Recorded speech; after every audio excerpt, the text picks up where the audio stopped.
जय भीम.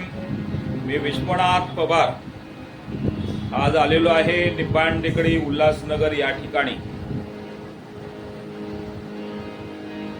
मी ज्यांच्या घरी आलोय असं एक आगळं वेगळं आणि बाबासाहेब आंबेडकरांच्या चळवळीतलं अत्यंत आदरणीय व्यक्तिमत्व कवी गायक प्रतिभावंत कवी गायक देवीदास इंगळे साहेबांच्या घरी आलेलो आहे. त्यांच्याबरोबर खास चळवळीच्या संदर्भात त्यांच्या गायन क्षेत्रातल्या सेवेबद्दल गप्पा मारण्यासाठी आलेलो आहे. मला आनंद वाटतो. आदरणीय देवीदास इंगळे हे माझे खूप वर्षापासूनचे मित्र आहेत. या उल्हासनगरच्या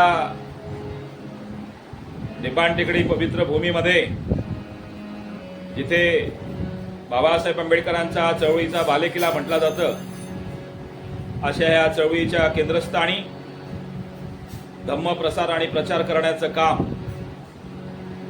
मोठ्या प्रमाणात आमच्या देवीदास दादा इंगळे यांनी केलेलं आहे. त्यांच्या मिसेस आमच्या इंगळेताई आज घरात मध्ये नाहीत. त्यांच्या मुलीच्या घरी म्हणजे लंडनमध्ये तिकडे आहेत. ही दोघं उभायतांनी मोठ्या प्रमाणात डॉक्टर बाबासाहेब आंबेडकरांच्या चळवळीचं धम्मप्रसाराचं कार्य केलेलं आहे. आणि म्हणून आदरणीय देवीदास इंगळे साहेबांबरोबर गप्पा मारताना खरंच मनापासून खूप खूप मला आनंद वाटत आहे. ही माझ्याबरोबर बसलेली आहे ते आदरणीय आमच्या देवीदास दादाची नात. बाळा, तुझं नाव काय? सायली दाभाडे. कुठून आली? हा, अचलपूर अमरावती. बाबा कितीला बाळा? 6 मध्ये.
मला खूप खूप आनंद वाटतो.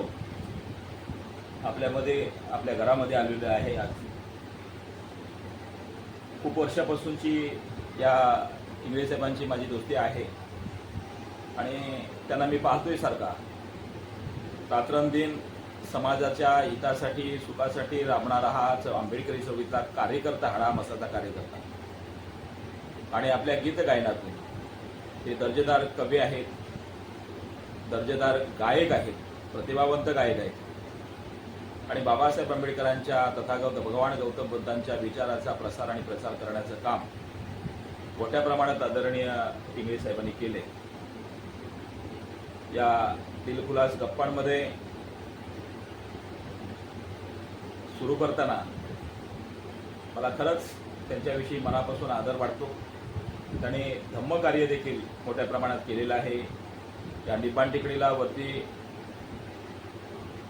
जे बुद्धविहार आहे आणि तक्षशिला शाळा त्या ठिकाणी पंते आनंद महातेरो यांच्या सानिध्यात राहून बनतेजींच्या मार्गदर्शनाखाली धम्म प्रसाराचं कार्य मोठ्या प्रमाणात आमच्या या इंगळे साहेबांनी केले. दादा, तुम्ही थोडंसं तुमचं लहानपणापासूनचा प्रवास या ठिकाणी आपल्या सगळ्या बांधवांपर्यंत जाण्यासाठी मांडलं तर बरं होईल. आपलं पूर्ण नाव सांगा.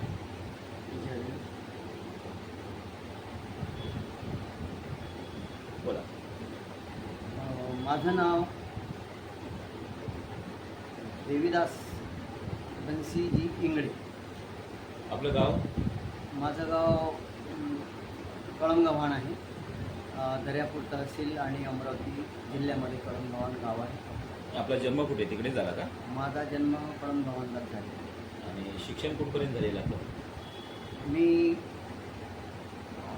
12वीपर्यंत दर्यापूरला शिकलो. त्यानंतर 1983ला मी इथे उल्हासनगरला आलो. ओके. आणि मामाकडे राहून मामांनीच मला इथं सांभाळलं आणि मी महानगर टेलिफोन निगम लिमिटेडमध्ये नोकरीला लागलो, जॉबला लागलो.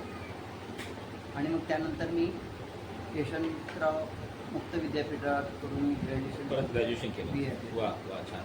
म्हणजे बाबासाहेब आंबेडकरांनी सांगितलं, शिका, संघटित व्हा, संघर्ष करा.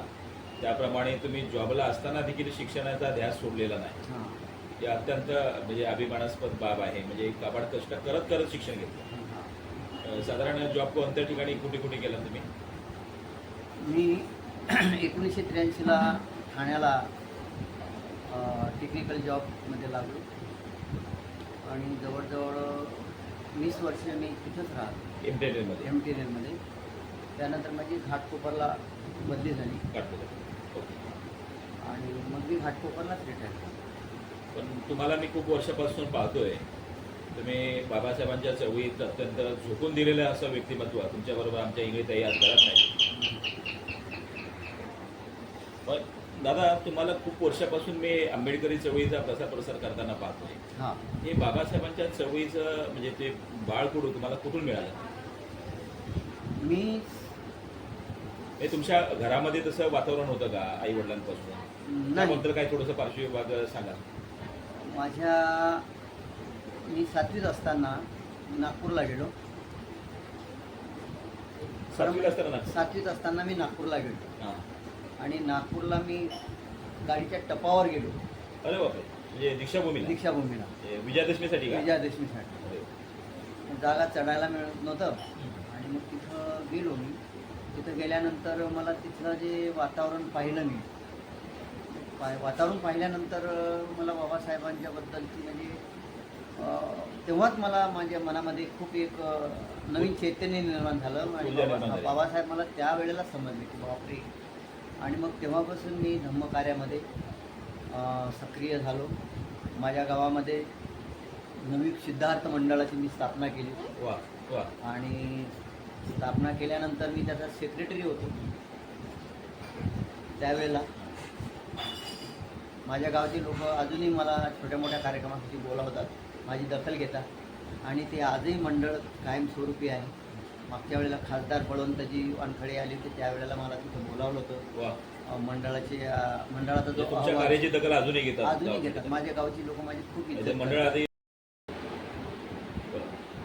तर त्यावेळेला मी घरामधले 400 रुपये सोडले आणि मंडळातून साखर घेतली दुकानामध्ये आणि ती ब्लॅकने विकली. ब्लॅकने विकल्यानंतर त्याचे जे काही पैसे मिळाले, त्या पैशावर आम्ही आमच्या मंडळामधले काही जे सदस्य आहेत किंवा गरजू लोक आहेत त्यांना आम्ही ते पैसे व्याजाने द्यायचे. म्हणजे व्यावसायिक गुण तुमच्या लहानपणात होतं? लहानपणापासून. आणि त्यामध्ये माझ्या काही गावच्या लोकांची पण साथ होती की आज 70 ते 75 वयाच्या दरम्यानात मला तेवढेच प्रेमाने चाहतात. मग तो आम्ही फंड मोठा उभा केला. खूप फंड झाला. शेतकरी असल्यामुळे पावसाळ्यामध्ये पेरणीच्या वेळेला लोकांना पैशाची आवश्यकता आणि मग आम्ही तो आमच्या समाजाला पैसा देतो. तो पैसा मोठा झाला, वाढला. काही लोकांनी दिले, काही लोकांनी नाही दिले. मग तो पैसा आम्ही लोकांच्या आमच्या समाजाच्या पूर्ण कामी आणतो. आज आमच्या गावात विहार आहे. प्रत्येक कार्यक्रमाला मला लोक बोलवतात. कार्यक्रम होतात, मोठमोठे कार्यक्रम होतात आणि माझी आठवण ती लोक काढतात. माझा सत्कार बऱ्याचदा झालेला आहे. मला खूप चाहतात आणि मला सगळ्या समाजातले लोक चाहतात. आमच्या गावात मराठा समाज आहे, धनगर समाज आहे, पण मला घरच्या सदस्यासारखी खूप चाहतात. दादा, तुमची स्पेशल ओळख म्हणजे तुम्ही एक चांगले प्रतिभावंत गायक आहे. तुमचा आवाज मला तरी खूप आवडतो. सुरेल आवाज आहे तुमचा. आणि आणि ते लिखाणही तुम्ही करता, नाही काव्य लिखाण करता, गझला लिहिता. म्हणजे तुम्ही गझलाची म्हणजे गझलाच्या बोलायला लागलात तर मला सुरेश भटांचे विशेष आठवण झाली. म्हणजे तुम्ही त्या पट्ट्यातले आहेत. सुरेश भट म्हणजे आमचे भीमराव पांचाळ असतील, सुरेश भट असतील. मला भीमराव पांचाळ माझे आवडीचे कलाकार. म्हणजे तुम्ही गझलकार देखील आहात. हो. म्हणजे गीत गायनाबरोबर तुम्ही गझला करता. ह्या सगळ्या महत्त्वाच्या विषयाकडे तुम्ही कसे आलात? तर नागपूरहून आल्यानंतर त्यावेळेला सिलसिला हा पिक्चर जोरात चालू होता आणि नागपूरला सगळेच जेवढे काही म्हणजे तिथं गायक लोक आलेले होते, ती जी तर्ज आहे एक हा आ गए हम, ती मला त्यावेळेला भावली. त्याबद्दल हो. कारण याचं कारण असं, कशी सुरू होती ती? त्याचं कारण असायचं की चाल का भावली. आमच्या गावात एक भजन मंडळ होतं मराठा समाजाचं. त्याच्यामध्ये मी सगळ्यात छोटा आणि त्यावेळेला ते असे डिफिकल्ट आणि उत्कृष्ट गायक होते आमच्या गावाची म्हातारी माणसं. त्यामुळे मला रागाची किंवा चांगल्या चांगल्या तर्जेची, चांगल्या चांगल्या शब्दाची त्यावेळेला मला म्हणजे माझ्या डोक्यामध्ये ते साठली. ब्रह्मानंदी गायची त्यावेळेला, डिफिकल्ट गायचे ते लोक, फार क्लासिकल गायचे, अगदी अनफड होते, तरी पण ते गायकीमध्ये खूप उत्कृष्ट होते. तेव्हापासून मला गायकी खूप आवडते आणि मी गायकी आणि शब्दावर अगोदरपासून भर देत गेलो. मग त्यावेळेला मी एक ते गीत लिहिलं. त्या गीताची कल्पना अशी आहे की बाबासाहेबांचं निर्वाण झालं आणि बरेचसे लोक खेड्यापाड्यामधून बाबासाहेबांच्या अंतिम यात्रेमध्ये सामील होण्यासाठी आलेत. आणि मग त्याच्यामध्ये एक महिलासुद्धा आली, एक पुरुष आणि एक महिला, दोघे नवरा बायको तिथं आलेत दादरला बाबासाहेबांच्या अंतिम दर्शनासाठी. ज्यावेळेला बाबासाहेबांना ते लोक म्हणजे अंतिम विदाई देत होते, बाबासाहेबांना घेऊन जात होते, त्यावेळेला तिनं मोठा एक आक्रोश केला आणि लोकांना अशी, माझं पहिलं गीत ते की बाबा मला थांबा, मी एवढ्या लांबून आली, मला बाबासाहेबांचं अंतिम दर्शन घेऊ द्या. आणि मग मी ती तर्ज मला आठवली. मग मी त्या तर्जवर एक सुंदरसं गीत लिहिलं. त्याला निर्वाण गीत म्हणता येईल. ते असं आहे, बोला. थांबवा थांबवा रे डोली ही त्या भीमाची, मला मूर्ती पाहू द्या रे दलिताच्या दैवताची. थांबवा थांबवा रे डोली ही त्या भीमाची, मला मूर्ती पाहू द्या रे दलिताच्या दैवताची. त्याच्यामधलं शेवटचं तिसरं कडवं माझ्या खूप मला भावते. 9 कोटीचा पिता ओढूनी काळा नेला, प्रज्ञेची, बघा 7वी वर्गातलं प्रज्ञा, त्यावेळेला मला प्रज्ञा माहिती. 7वीला असताना एवढं दर्जेदार शब्द त्या तुमच्या ह्याच्यामध्ये गीतामध्ये. आणि ते मी तारीखवार माझ्या गीताच्या संचयामध्ये लिहून ठेवलेलं आहे. प्रज्ञेची ज्योत विझता अंधारा विश्व झाला, 9 कोटीचा पिता ओढूनी काळा नेला, प्रज्ञेची ज्योत विजता अंधारा विश्व झाला, देवीदास काळजाच्या तुकड्याला पाहू द्या रे, देवीदास काळजाच्या तुकड्याला पाहू द्या रे. थांबवा थांबवा थांबवा रे, डोली त्या भीमाची, मला मूर्ती पाहू द्या रे, दलिताच्या देवताची. माझं एक पहिलं गीत. क्या बात आहे. 7वीला असताना एवढं दर्जेदार गीत आणि किती साध्या सोप्या भाषेमध्ये तुम्ही मांडणी केली. म्हणून बाबासाहेब आंबेडकर म्हणायचे की भीमराव कर्डकांना म्हणाले होते, माझ्या 10 भाषणापेक्षा तुमच्या एका गाण्यातून चांगला प्रसार होऊ शकतो. म्हणजे ही शबासकी कवी गायकांना बाबासाहेबांनी स्वतः दस्तूर बाबासाहेबांनी दिलेली होती. आणि अशाच या कवी गायकांमुळेच बाबासाहेब आंबेडकरांच्या चळवळीचा मोठ्या प्रमाणात प्रसार झालेला आहे. मग दादा, मग त्याच्यानंतर मग तुम्ही थांबलातच नाही? नाही थांबलो नाही. हे मोठ्या प्रमाणात मग त्याच्यानंतर मी इथं आल्यानंतर मी विहारात जायला लागलो. विहारात गेल्यानंतर मला लोकांची अशी ऑफर व्हायची की इंगळे देवदास इंगळे साहेब एखादं गीत म्हणा. तर मी मग अशी तिथं सादर करायची माझी लिहिलेले किंवा पाटणकरांची वगैरे जी आवडीची माझी गीते आहेत. सुमेध बोधिसत्व बुद्धीचे साधू, म्हणजे अशी गीतं दर्जेदार गीतं सादर करायची. असं. तर एक व्यक्ती मला असं बोलली की तुमच्याकडे जी ही काही चांगली कला आहे, तुमचा आवाज सुंदर आहे, तर तुम्ही एखादा ग्रुप तयार करा. मग मी एक भजन मंडळाचा ग्रुप तयार केला. त्याला धम्मजागृती प्रबोधन कला मंच, ते बॅनर होतं माझं, धम्मजागृती प्रबोधन कला मंच. हां. मग त्याच्यामध्ये तो एक ग्रुप स्थापन केला. मग ऑर्केस्ट्रा तयार केला हो. त्या व्यक्तीच्या एका शब्दामुळे मला. वा वा. आणि मी बारामती, गुजरात, कोकण, महाराष्ट्राचा दौरा मी करत गेलो. नेहमी खूप महाराष्ट्राचा बराचसा भाग तुम्ही पिंजून काढला. बऱ्याच ठिकाणी गेलो मी. वा. अमरावतीला गेलो, नागपूरला गेलो. मला इवन दिल्लीला बोलावलं होतं मागच्या 2 वर्षापूर्वी. पण एवढ्या लांब नाही आणखी जात. एखादं तुमचं आवडीचं एखादं गीत सादर करू शकता? माझ्या आवडीचे असे म्हणजे बरेचसे गीत आहेत. हां, एक गझल पण आहे माझी. एक गझल बोला. माझ्या बऱ्याचशा अशा गझली आहेत. त्याची एक गझल माझी रेकॉर्डिंग झालेली आहे. तुमच्यासारखे एक हितचिंतक बोललेत की बाबा आयुष्यभर तुम्ही गायलं, तुमचं काहीतरी रेकॉर्डिंग असलं पाहिजे. तर त्यांनी माझ्या 2 गझला केल्या.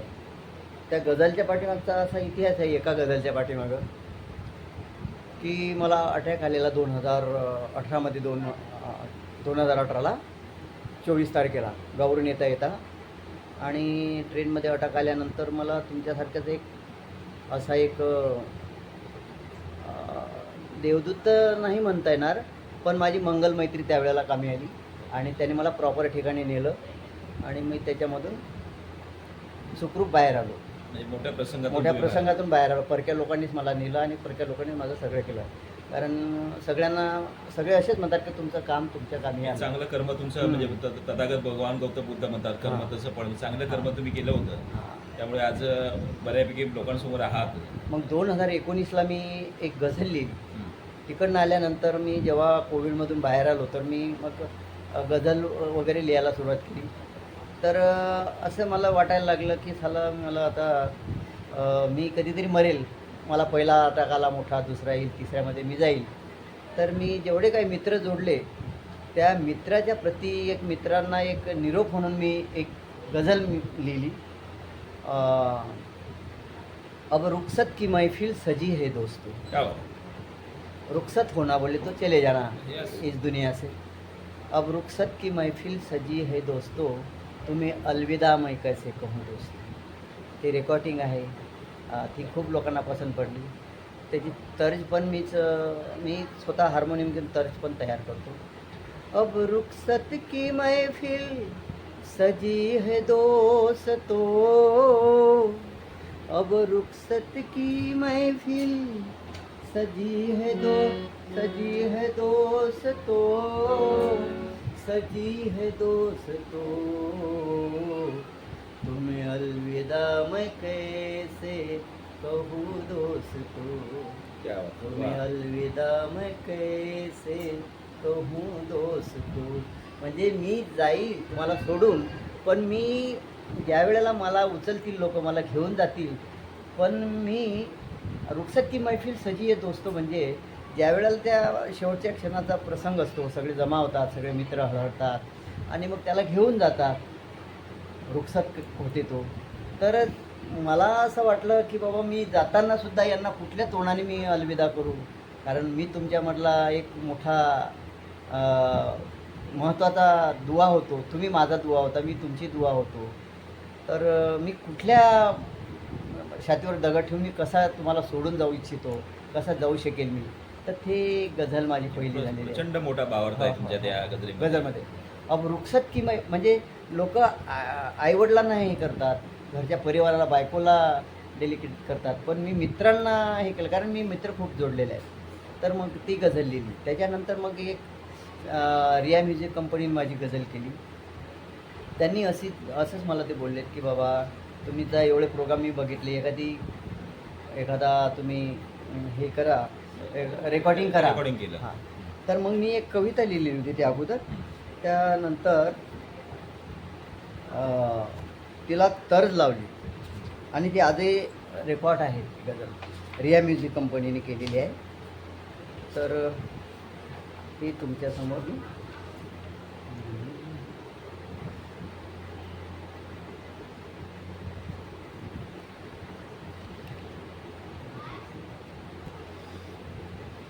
ती अशी गझल आहे, रेकॉर्डिंग झालेली. जुलमी रूढी रिवाजा, जुलमी रूढी रिवाजा, मोडून भीम गेला, कुंपण मनुस्मृतीचे, कुंपण मनुस्मृतीचे, तोडून भीम गेला, जुलमी रूढी रिवाजा, गाडून भीम गेला. त्याच्यामधलं हे एक कडवं मला खूप आवडते. बाबासाहेब वैतागून बोललेले होते का या रूढीचे दास कशाला होता, म्हणून ते मेन्शन केलं त्याच्यामध्ये. या रूढीचे दास होण्या, क्या बात आहे. जन्मास कार्य येता, जन्मास कार्य येता, आईच्या त्या गर्भाला, आईच्या त्या गर्भाला, सांगून भीम गेला, जुलमी रूढी रिवाजा, गाडून भीम गेला. हे कडवं मला खूप आवडते हे लिखाण, कारण बाबासाहेबांचं लक्ष आईच्या गर्भापर्यंत होतं. हो ना. असा बरोबर. कुठलाही लीडर झालेला नाही. लीडर झालेत पण गर्भापर्यंत विचार बाबासाहेबांना, स्त्रियांच्या का तुम्ही चांगले मुलं घडवा, चांगले मुलं जन्माला घाला. तर हे कडवं मला आवडते. तर बाबासाहेब एका भाषणामध्ये म्हणाले होते, हां एखाद्या ब्राह्मण समाजातली बाई हां जर गर्भधर असेल हां तर तिच्या मुलाबद्दल ती कलेक्टर बनण्याचं स्वप्न पाहते, असं बाबासाहेब म्हणाले होते. मग तुम्ही तुमच्या मुलांचं भवितव्य घडवण्याच्या दृष्टीने तशा प्रकारचं उच्च स्वप्न पाहिलं पाहिजे. पाहिलं पाहिजे. असंच म्हणजे त्यावेळेला ठामपणे म्हणजे तुम्ही शिकलं पाहिजे, तुमच्या मुलांना शिकवलं पाहिजे. या संदर्भात बाबासाहेबांचा फार मोठा संदेश सातत्यानं आपल्या सगळ्या पिढीला होता आणि तेच तुम्ही एकदा छोट्याशा गाण्याच्या माध्यमातून एकदम बाबासाहेबांचा एवढा मोठा गर्भितार्थ तुम्ही समजावून सांगितलं. आणि म्हणून भीमराव कर्डकांना बाबासाहेब म्हणाले की माझ्या 10 भाषणापेक्षा तुमची गाण्याच्या माध्यमातून फार साध्या सोप्या पद्धतीने लोकांपर्यंत हा प्रसार होणार आहे. आणि म्हणून गायकांच्या विशेष करून बाबासाहेबांनी त्या काळातल्या गायकांनाच म्हणजे श्रावणदादा यशवंत असतील, वामनदादा कर्डक असतील, सगळ्यांना आशीर्वाद दिला होता. बरोबर. म्हणजे दादा म्हणजे त्यावेळेला आपण तुम्ही ज्यांचा म्हणजे हे गाण क्षेत्रातला जो वारसा आहे, वामनदादा कर्डक, श्रावणदादा यशवंते, प्रल्हाददादा शिंदे, विठ्ठलदादा ओमक, नवनीतदादा खरे, गोविंददादा मशिलकर, नागोजीराव पाटणकर, आताचे प्रकाशनाथ पाटणकर, ही सगळी मंडळी म्हणजे आता एकापेक्षा एक तरुण कवी गायक मोठ्या प्रमाणात आहेत. पण त्या काळातल्या कृष्णा शिंद्यांपासून तर एकापेक्षा एक दर्जेदार कवी गायक आपल्या आंबेडकरी चळवळीत निर्माण झाले. त्यांचा तुम्ही वारसा चालवताय पुढे. आणि या सगळ्याच कवी गायकांनी मोठ्या प्रमाणात बाबासाहेब आंबेडकरांच्या चळवळीचा प्रसार करण्याचं काम केलेलं आहे. दादा, थोडासा प्रश्न असा निर्माण होतोय, म्हणजे आज बाबासाहेब आंबेडकरांची चळवळ ज्या जोमाने त्या सुरुवातीच्या काळात 10, 15, 20 वर्षे जी जोमाने पुढे जात होती, आज तुम्हाला असं दिसतंय का चित्र की जे बाबासाहेबांचं राष्ट्रीयकरणाचे धोरण होतं, जमिनीचं राष्ट्रीयकरण व्हायला पाहिजे होतं, समान वाटप, नद्याजोड प्रकल्प, म्हणजे खाजगीकरणाच्या विरोधातला सगळा बाबासाहेबांचा संमिश्र अर्थव्यवस्था आज पुन्हा त्यांच्या बाबासाहेबांच्या त्या चळवळीमुळे मोठ्या प्रमाणात आरक्षण आणि त्या माध्यमातून आपल्या सगळ्या पिढीला शिक्षणाच्या संधी उपलब्ध झाल्या. समाज शिकला, बाबासाहेबांनी सांगितल्याप्रमाणे शिका, संघटित व्हा आणि संघर्ष करा. संघटितही झाला आणि संघर्ष करत करत सगळा प्रवास या सगळ्या कवी गायकांना घेऊन आंबेडकरी चळवळीतले नेते कार्यकर्ते यांनी काही वर्षे जपला. पण आज देशामध्ये फार मोठ्या प्रमाणात अराजकता निर्माण झालेली आहे. खाजगीकरण मोठ्या प्रमाणात झालेलं आहे आणि खाजगीकरणात कंत्राटीकरण आलेलं आहे. आणि या कंत्राटीकरणाच्या माध्यमातून तरुण पोरं शिकतायत, पण शिकल्यानंतर चांगल्या प्रकारच्या दर्जेदार नोकऱ्या नाहीत. काय वाटतं, हे सगळं चित्र चांगलं वाटतंय का तुम्हाला? नाही, याच्या पाठीमागं मला षडयंत्र कोणाचं वाटतं? दोन अशा गोष्टी दिसतात. अशा बऱ्याच गोष्टी आहेत, पण दोन ठळक मुद्दे मी त्याच्यावर बरंचसं चिंतन करतो. कारण आताची जी परिस्थिती आहे ही सर्व घटनेच्या विरोधात काम करते. आणि विशेष म्हणजे धर्माचं जास्त राजकारण चालू आहे आजकाल. धर्माचं राजकारण, धर्माचं म्हणण्यापेक्षा अधर्माचं म्हणजे धर्म तर कुठलाही चांगलाच आहे, पण अधर्माचं राजकारण आहे आणि त्याच्याकडे जास्त लक्ष आहे. बाबासाहेबांच्या ज्या काही संकल्पना आहेत, बाबासाहेबांचे जे काही विचार आहेत आणि ते सर्व विचार समतावादी आहेत. बरोबर, समता आहे आणि बाबासाहेबांनी प्रत्येकाला सारखाच जवळपास हे दिलेला आहे, न्याय दिलेला आहे. कोणावर बाबासाहेबांनी बंधुता न्यायाचं तत्व बुद्धाच्या धम्मातून बाबासाहेबांनी घेतलं. आणि त्यानुसार आज होत नाही. त्याच्यामुळे ही अराजकता माजलेली आहे आणि त्याच्यामुळे हा सर्व बाबासाहेबांच्या विचारावर एक प्रकारची ही मोठी गदा झालेली आहे. दादा, मग खाजगीकरणातून आता हे शैक्षणिक सगळी संकुल आहेत, सरकारी शाळा मोडीत काढण्याचा जो प्रकार चालला आहे आणि मोठ्या प्रमाणात खाजगी शाळा निर्माण झालेल्या आहेत आणि त्याच्यातून एका कुटुंबाला जवळजवळ महिन्याला म्हणजे वर्षाला 1-1 लाखाची फी भरावी लागते. बरोबर. या माध्यमातून आपली मुलं खरंच शिकू शकतात का? बाबासाहेबांनी शिक्षणाची दारी खुली केली, नाही, सरकारी शाळा निर्माण झाल्या पाहिजे होत्या, त्याच्याऐवजी खाजगीकरणाचं स्तोम माजलंय. याच्या पाठीमागं मला असं वाटते की हा भारतातील बौद्ध समाज आहे. हा बौद्ध समाजामध्ये जे बाबासाहेबांनी जे सांगितलं, शिका, संघटित व्हा आणि संघर्ष करा, शिक्षणावर जास्त भर दिली गेली बाबासाहेबांच्या सांगण्यानुसार. आणि मग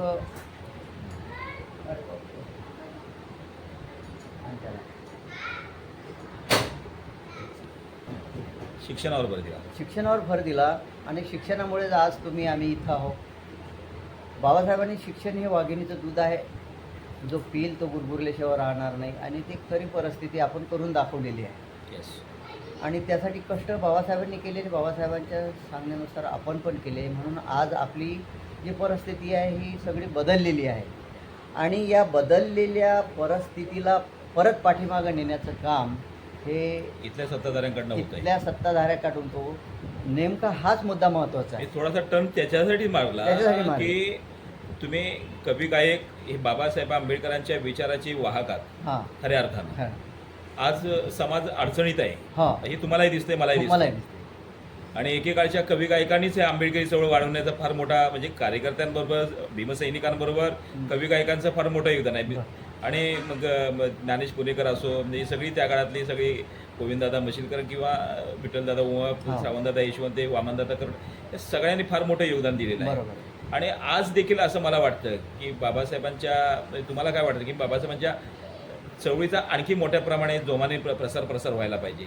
बाबासाहेबांनी बौद्ध बनू हे जे अभियान दिलं आहे आपल्याला, हां हां म्हणजे जात पात धर्मभेद बाजूला सारून त्या गाडून, जातीयता गाडून, चातुर्वर्ण व्यवस्था गाडून समतेच्या तत्वाखाली, म्हणजे बुद्धाच्या धम्मात सगळ्यांनी सामील होऊन खऱ्या अर्थानं या देशाला सुजलाम सुफलाम करण्यासाठी जो प्रयत्न व्हायला पाहिजे.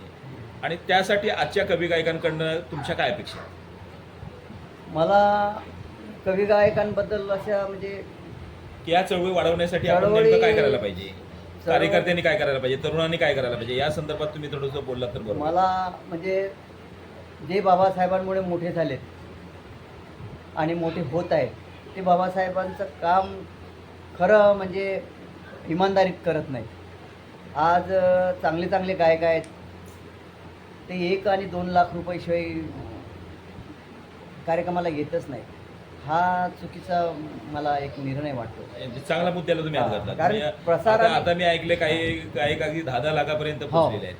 प्रसार- याच्यातून प्रसार होणार नाही. प्रसार महत्त्वाचं काम आहे, कुठल्याही धम्माचं असो. आणि इतर लोक करतात आपला धम्म सोडून, आपले लोक सोडून 1 लाख, 1.5 लाख, 2 लाख हे काही म्हणजे घेण्याची पद्धत नाही. तेवढा समाज अजून डेव्हलप झाला नाही, हां, एवढे पैसे देऊन. म्हणजे मला एकच सांगायचं आहे की या लोकांकडून प्रचार आणि प्रसाराचं काम होत नाही, स्वतःचं घर भरण्याचं काम होते. आणि बाबासाहेबांची जी संकल्पना होती, बाबासाहेब जेव्हा बोलले होते की गायकाचं 1 गाणं, भाषण करणाऱ्याचे 10 भाषण, माझे 10 भाषणं आणि गायकांचं 1 गाणं, ती खरी चळवळ होती. ती खरी चळवळ होती. ती खरी चळवळ आणि ती होती. जपली सुरुवातीच्या सगळ्या कवी सुरुवात. गायकांनी. आता होत आजही काही नाही. लोक प्रमाणात आहेत, हां, आजही काही प्रमाणात आताही आहे. पण आणि त्याच्यामधला एकच मी व्यावसायिक मोठे झाले. व्यवसाय मोठा आहे. आता आपण बघतो त्यामुळे प्रसाराचं काम मी म्हणजे चर्चा हे करत नाही, पण ते खरं कारण आहे. खरं कारण हातामध्ये 10 अंगठ्या, एवढं मोठं सोनं, शोबाजी जास्त. शोबाजी, एवढं कळं, हे बाबासाहेबांना जे अभिप्रेत नाही. बाबासाहेबांनी कुठं कळलं म्हणजे घातलं? ज्ञानाचं, म्हणजे ज्ञानाचं तुमचं केंद्र बनलं पाहिजे, ऐवजी सगळं शोबाजी मोठ्या प्रमाणात चालते. आणि खरी गरज आहे कवी गायकांनी पुन्हा एकदा समाजाच्या पाठीशी उभं राहणं. आता मूळ काम असं आहे, मूळ मुद्दा असा आहे की बाबासाहेबांनी तुम्हाला चळवळीतल्या गायकांना एक प्रमाणपत्र दिलं, एक आशीर्वाद दिला, तुम्हाला मानलं. आता तुम्ही त्या विरुद्ध दिशेनं वागताय. मला असं वाटतं की तुम्ही सुपारी घ्या, काही हरकत नाही, तुम्हाला जेवढे देतील तेवढे द्या. त्यापैकी एक मी असा आहे, मी कधी आतापर्यंत माझे बरेचसे प्रोग्राम झालेले आहेत, प्रल्हाददादासुद्धा माझ्या प्रोग्रामला आलेले आहेत. वा. आणि मोठ्या मोठ्या लोकांनी माझा सत्कार केला. माझ्या घरामध्ये भरपूर सत्कार ठेवायला जागा नाही. आता हे एवढं तरी ठेवलं तरी पण मी अजूनही माझ्या कार्यक्रमाची सुपारी घेतलेली नाही. मला एवढे पाहिजेत, तेवढे पाहिजेत, मला 50,000च पाहिजेत, नाही. मी फक्त एवढं बोललो, माझ्यावर चर्चा होतात, निंदा पण होतात माझ्या, मग मी त्याची पर्वा करत नाही. बरोबर. का पर्वा करत नाही? की बाबासाहेबांची ऋण फिटल्याच जात नाही माझ्यामुळे. बरोबर. आणि मला जर कोणी प्लॅटफॉर्म उपलब्ध करून देत असेल तर मी त्याचं सोनं करण्याची माझी हमेशा तयारी असते आणि मी ते करतोच. वा. आणि जे काही मिळत असेल ते फक्त मी जे वाजवणारे असतात, जे प्लेयर असतात, वा. मी त्यांना ते केवढा उदात्त हां, हेतू आहे हां, तुमचा, हां. म्हणजे तुम्ही- समाजाच्या हिताच्या आतापर्यंत मी तेच केलं. कारण मग असं वाटते की मग काय कमावलं आपण, कारण आपल्याला नोकरी मिळाली, पेन्शन मिळालं आणि एवढी सुपारी सांगायची. बापरे, एक छोटीशी गायिका जर ते 25 आणि 50च्या वरच असतो.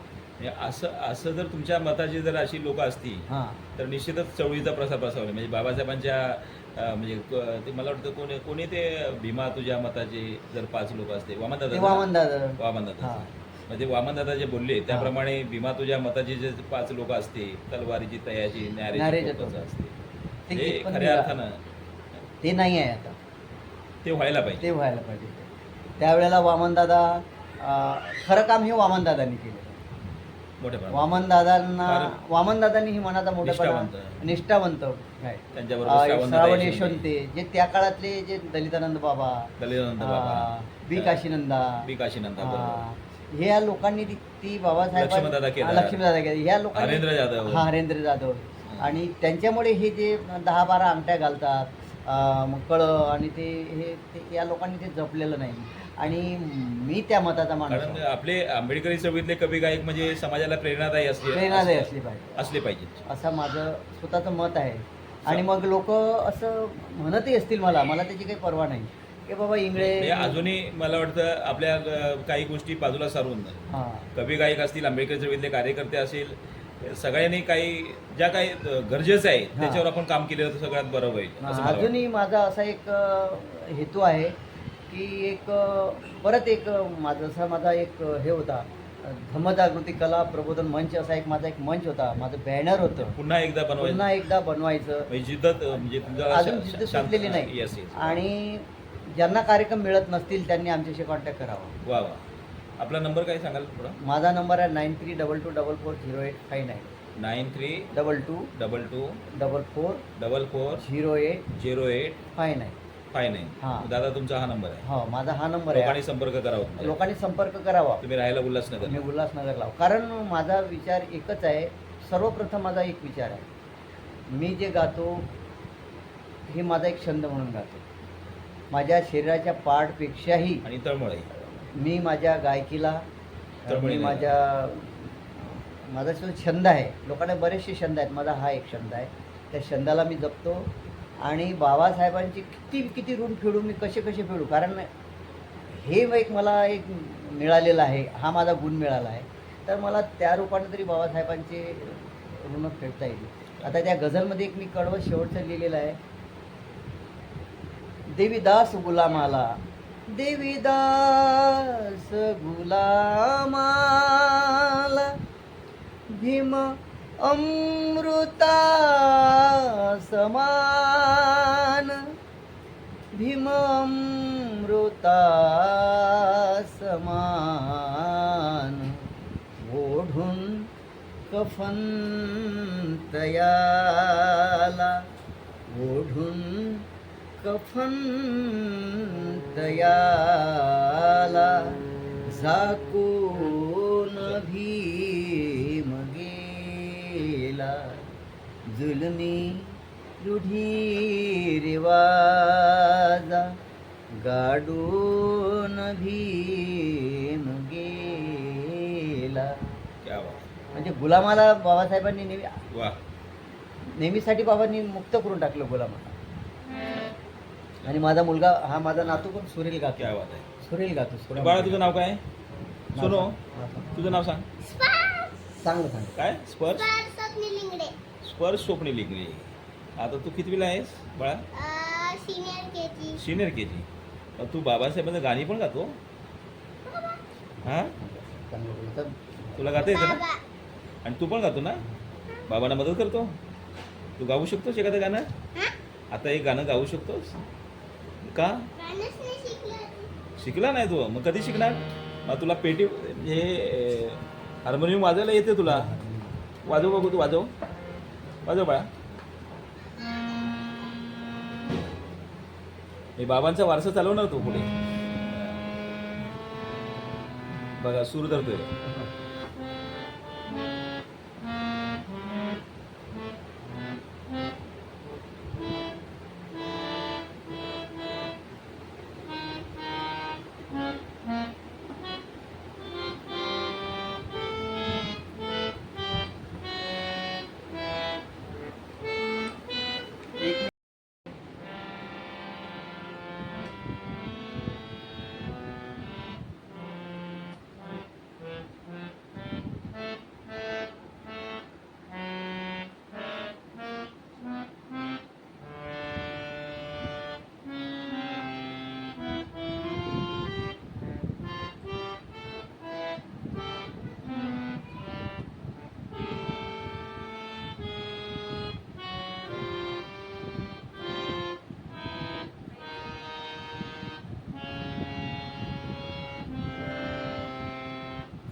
नाव काय तुझं? तुझं नाव काय सांग? हा?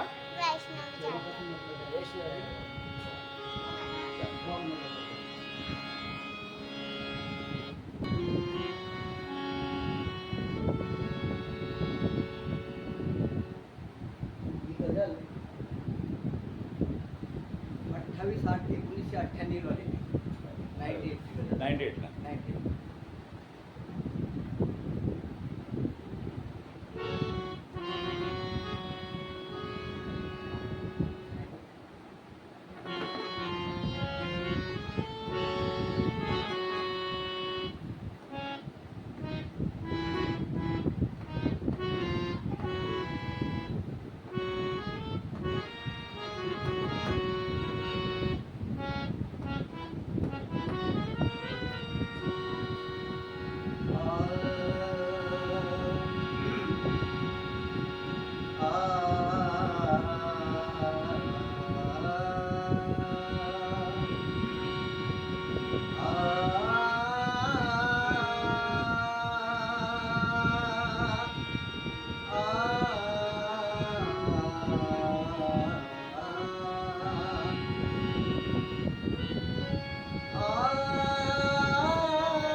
धड़कन है वो गुलामों की। दिल की धड़कन है तो गुलामों की, दिल की धड़कन है तो गुलामों की, तू जुबा है बेजुबानों की। जिसको बोलने की भी पाबंदी थी, वो तो अपनी जुबाई हो सकती ना। जिसको जीने का हक नहीं था, वो तो दिल की धड़कन ही हो सकती है ना। दिल की धड़कन है तू गुलामों की, तू जुबां है बेजुबानों की, तू जुबां है बेजुबानों की। तेरी छाया है दिन दलितों की, तेरी छाया है दिन दलितों की। रह गई बात अभी ख्यालों की, रह गई बात अभी ख्यालों की। तू तसाणी अज्ञानी था रे थे, तू तसाणी अज्ञानी सारे थे।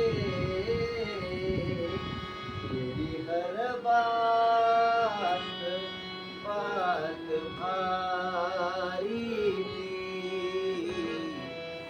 तेरी हर बात बात भारी थी। खाए हैं जुल्म सितम जमाने ने, खाए हैं जुल्म सितम जमाने ने। तेरी थी बात जुल्म मिटाने की, तेरी थी बात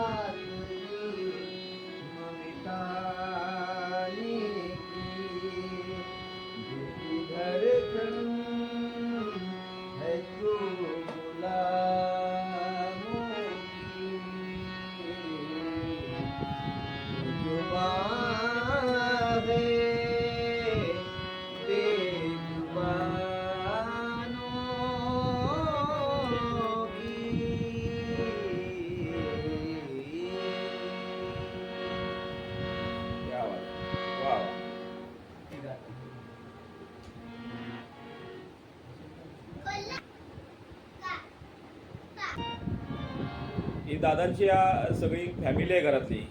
दादा ओळख करून द्या. या ताई स्वप्नीच्या म्हणजे मिसेस आहेत ना, सांगा. ही स्वप्नीलची मिसेस ताई जेवेम, काय नाव आपलं? शीतल. शीतल. आणि आपण काय आता सध्या काय करता? आता हाऊस वाईफच आहे. हाऊसवाईफ. मी काय शिक्षण काय केलंय? माझं 12वी झालं. या सुनबाई आहेत आमच्या दादांच्या. ताई जेवेम, काय नाव आपलं? ज्योती प्रमोद आंबाडे. पुतणी आहे ना तुमची? त्या दादांची पुतणी आहे. अमरावतीवरून आलात? कुठून ताई? अमरावतीवरून. आणि हा नातू, जे नातू आहेत जेवीम, बाळा जेवीम करा. चांगला बाळा तुझं नाव काय आहे? हिंदी में बोलो. आपका नाम क्या है? ये मेरे इनकी बहन की मिस्टर है. आता एक रमाई करतो आपण.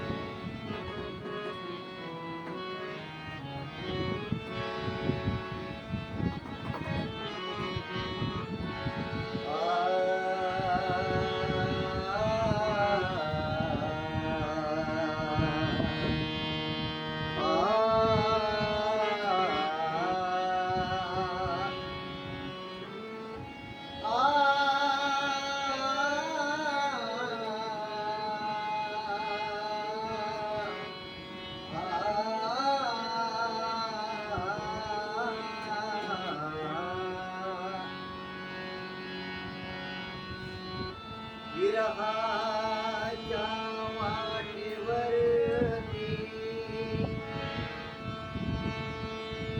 प्रवासी मात होती. ही मंजरी दीप होते.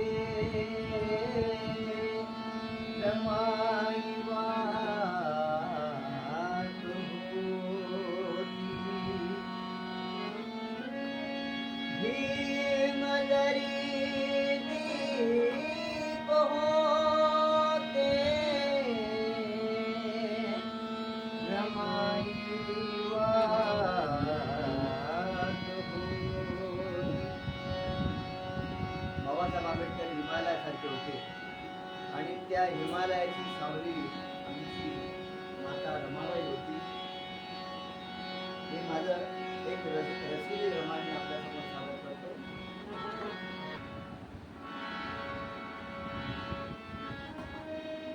करा.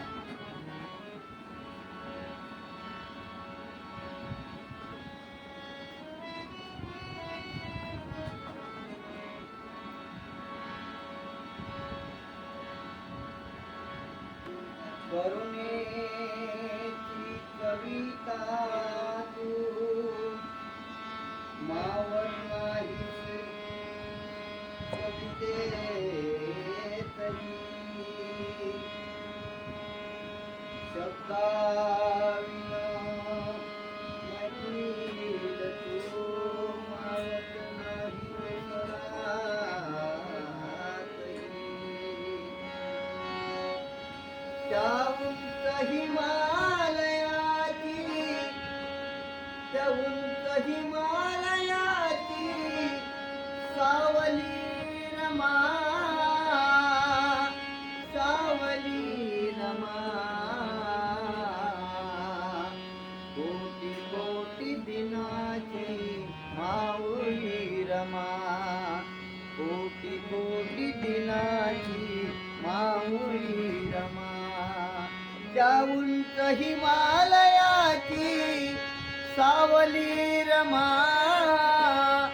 सावली रमा. कोटी कोटी दिनाची माऊली रमा.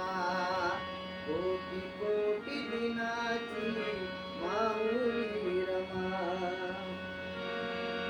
भीमरूर देशी अनुपासी पोटी. हे भीमरूर देशी अनुपासी पोटी. त्या माऊलीने लुगड्याला बांधून गाठी गाठी, बांधून गाठी गाठी. या समाजाच्या साठी नसता कुणीच पाठी या समाजाच्या साठी नसता कुणीच पाठी उद्धार करण्याची दली जागून राती राती जागून राती राती त्या वादळा सवे अशी नांदली रमा त्या वादळा सवे अशी नांदली रमा कशी नांदली रमा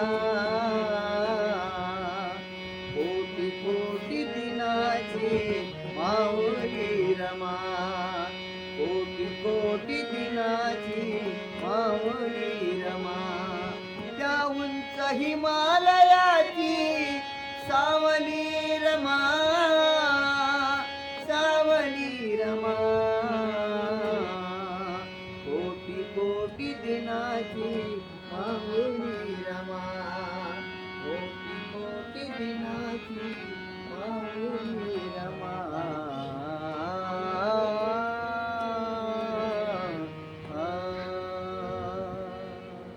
ही रमाई मी लिहिली कोविडच्या काळामध्ये कोविड काळामध्ये लिहिलेली रमाई आहे आपल्याला आवडेल आणि स्टेजवर मी खूप सुंदर गातो स्टेजचा एक वेगळा मौसम असतो वेगळे रसिक असतात वेगळी रिधम असतो आणि ज्या वेळेला मी स्टेजवर जातो त्यावेळेला मी सगळं विसरतो आणि हेच ते देविदास शिंगडे आहेत का उतरल्यानंतर मला सगळे लोक म्हणतात की काय तुम्ही एवढे साधे दिसता आणि तुम्ही तिथे गेल्यानंतर सगळं तुमचं बदलते म्हणजे तो एक भीमाचा आणि रमाचा संचार माझ्यामध्ये होतो आणि मी सक्सेस होतो कधी कधी 10,000-12,000 हजार रुपयाचं गिफ्ट मला होते आणि मी ते सगळं तिथंच ठेवतो त्या कलाकारांना देतो आणि ते कलाकार मला खुश होतात आणि मी जेव्हा जेव्हा माझा प्रोग्राम घेतो देविदास शिंगडेंचा प्रोग्राम म्हटल्यानंतर मला बोलावं लागत नाही ते माझ्याकडे येतात आणि मी त्यांचा रिस्पेक्ट करतो क्योंकि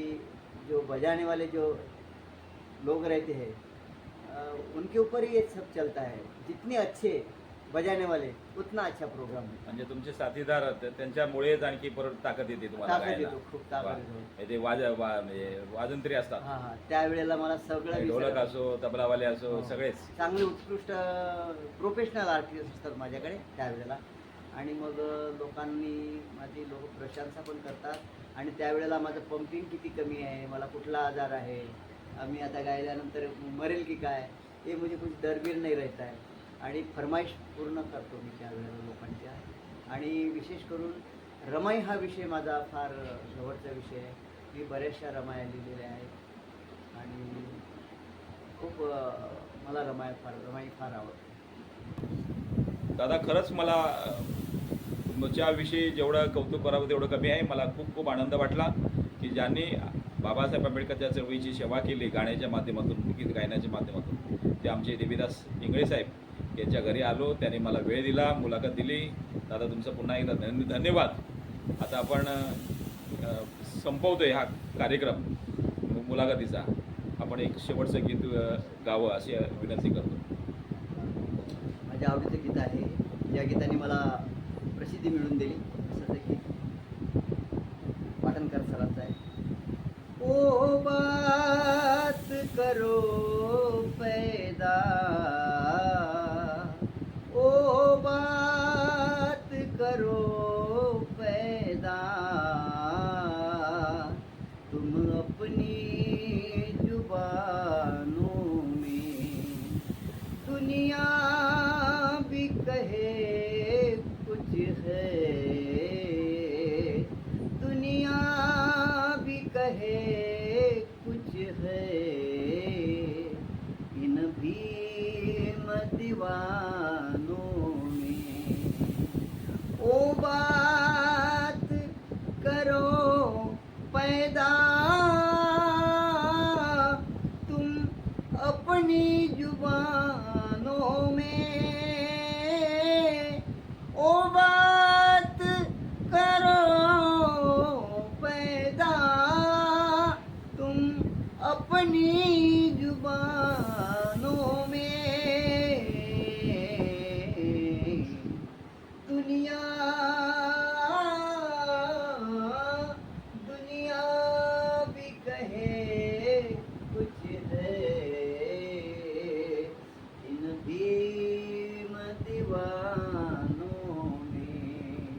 छोटे को गिराओ ना, नजरों से बड़े लोगों धीरे भी निकलते हैं, हीरे हीरे भी निकलते हैं, गिट्टी के खदानों में ओ बात करो पैदा, तुम अपनी जुबानों में, दुनिया भी कहे